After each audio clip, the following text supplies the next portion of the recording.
So, wir haben uns vorgenommen, Larsen und sein deutsches Pendant, Frau Müller oder Herr Müller, zu finden, anno 2013, hier in Lübeck, in Næstved, in Dänemark und in Holbæk.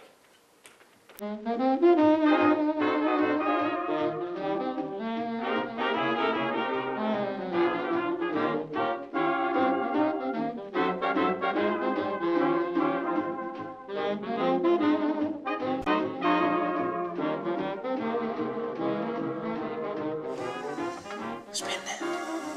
Goddag, det er Jonas Litauer. Nu skal du høre, jeg ringer til dig, fordi du hedder Larsen til efternavn. Er det ikke rigtigt? Nej, det er ikke. Vi leder efter en, der hedder Larsen til efternavn. Ja, så kender hun så ikke. Goddag.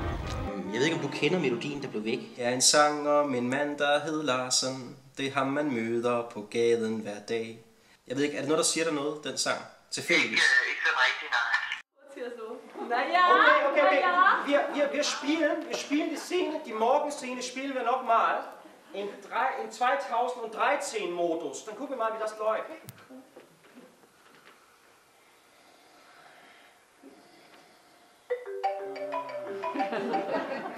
Larsen im Pyjama og wirft den Wecker. Nein, Larsen snoost 2 Minuten extra. Edith steht die Alarmfunktion ab.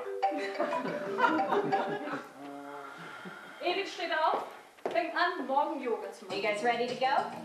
Let's do it. Starting at the front of the mat, heels together, toes slightly turned out. You're just gonna Larsen steht auf. Danke, dass ihr alle gekommen seid.